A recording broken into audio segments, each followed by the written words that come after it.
Yuriko the Tigers Shadow versus Damia Sage of Stone, and I recognise that username. We're up against a spiky player here. We are on the play, so we can get going first. Going to keep all this mana. Just start off with the Watery Grave in tapped and pass straight over. Our opponent does the same thing. Starts off with a tapped shock. We'll just drop a Lightning Greaves here, I think. So let's go Command Tower into Lightning Greaves. Then if our opponent doesn't get down a creature that they want to block with, we can always hardcast Yuriko and swing in with haste.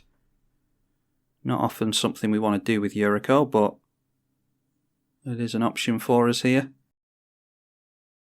And turn 2, Demonic Tutor for our opponent. Reality Shift for us. Let's go for...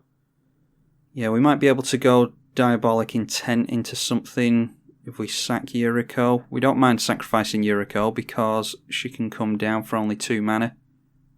And the command tax doesn't count on her Commander Ninjutsu.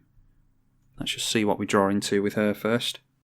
Swing in and deal 1 point of commander damage, and hopefully flip into something big. Well, Chrome Mox isn't big, is it? Which one's that? Exile a non-artifact, non-land. Yeah, we may want to go for this big spell with that. And there is an Oko. So turning the Lightning Greaves into an Elk.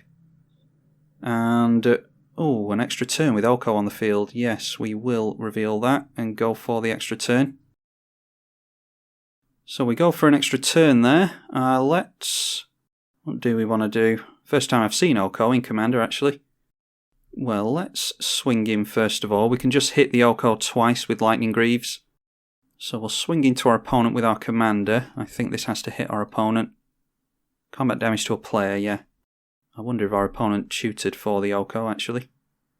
Trigger the Yuriko. And we get into Kite Sail Freebooter. Reveal the hand. I think I'd actually like to go for that, actually. Let's have a look at our opponent's hand and see if there's anything to be terrified of. Okay, there's a Risen Reef. That's really good. Phantasmal Image is good. Miri's Guile. Sylvan Safekeeper. I think it's Toxic Deluge here, isn't it? We'll force them to get rid of that.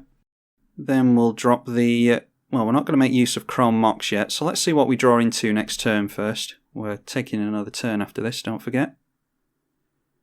Okay, revealing 2 big things off the top that we would like to have revealed with Yuriko. We will swing that in, get rid of Oko, and then these 2 things in our opponent. Oko goes down, Yuriko triggers again. Imperial Seal is good to set up something from the top of our library. So let's go Bloodstained Mire Cracked. And that comes in untapped thanks to the 2 basics. We will go for Chrome Mox. We'll put that underneath it.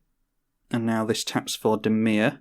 And let's go for a Tutor.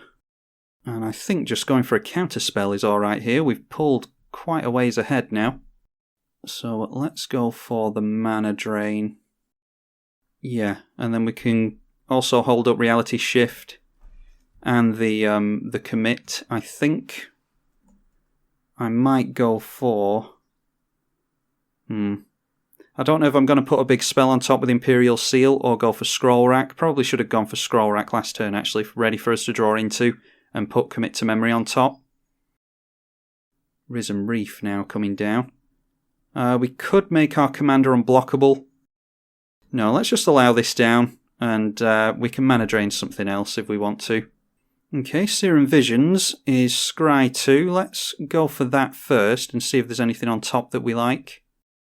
Okay, there's an unblockable creature there. Let's go... yeah, we're actually going to shuffle up with Imperial Seal here, I think. Well, just in case we don't, let's go the Gudul Lurker on the bottom and negate on top. We're dropping the Urborg. And then let's see if our opponent wants to block with Risen Reef or not. Okay, they decide not to block, surprisingly. I thought they would. So we reveal, show them that we've got a negate.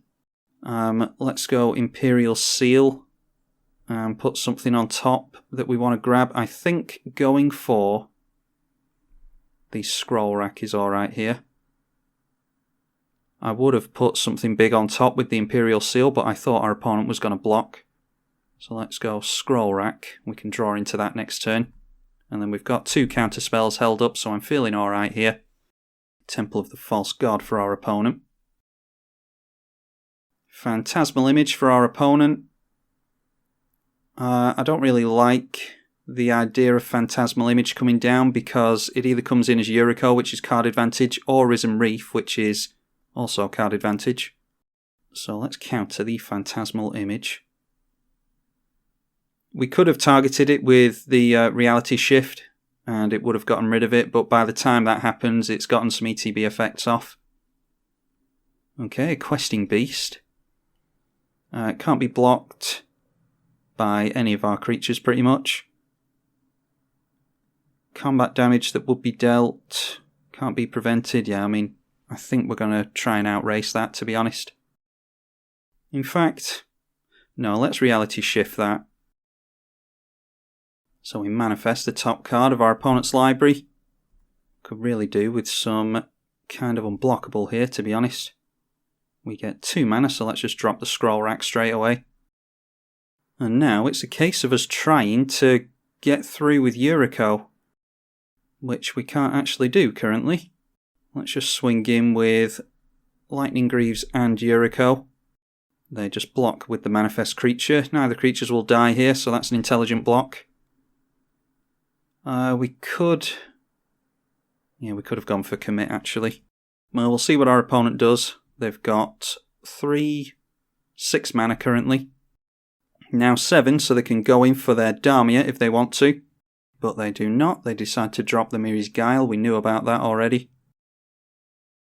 Then a Sylvan Safekeeper as well. I think we might have to go for the wheel on memory. That is shuffles hand into graveyard, draws 7 cards, yeah. We're feeding our opponent a bunch of cards then as well. Let's just see if we can grab something with Scroll Rack that we actually like. We'll put the negate on top, then the commit to memory as well. And we just get into more mana, which is not what we need. So we'll go Mana Crypt, land, put the Miri's Guile. We want to get into unblockables, don't we? So, yeah, let's just go for the Miri's Guile here. And then I'm going to leave the wheel for next turn because I want to actually try and do something with open mana. So what will it be? It'll be 2, 3, 4, 5 and 6. We'll have 4 open mana at least. Probably 5 if we get into a land. So we'll actually be able to do something with the stuff we wheel into. I don't want to give my opponent a fresh grip and then pass the turn over to them. They are blocking the Greaves with Manifest Creature. And then, yeah, just deciding to... Come on, Modo. Deciding to regenerate it with Yavimaya Hollow. Okay, I don't know what's going on here. It's not zooming in. Now, Yarick the Desecrated. That triggers the Risen Reef. That's a nice little interaction that I like to use as well. Then dropping down that Miri's Guile again. Deciding not to get down their Commander.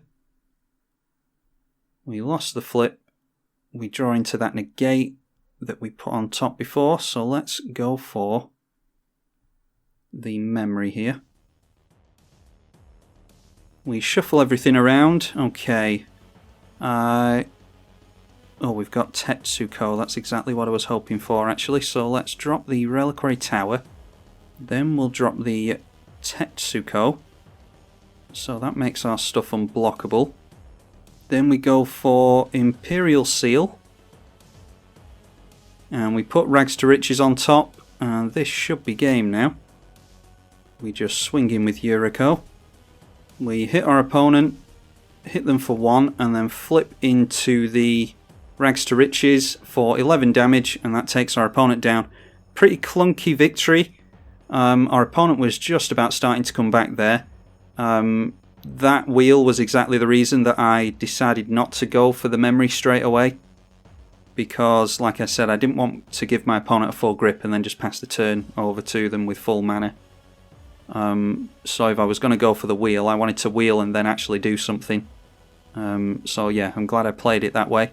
With some of the tutors there, probably should have gone for some form of unblockable. It was actually Tetsuko that I was hoping to get into. But an unblockable creature and a sack outlet to get rid of Yuriko, and then we can ninjutsu her in, might have worked as well. But that was the fastest means of victory.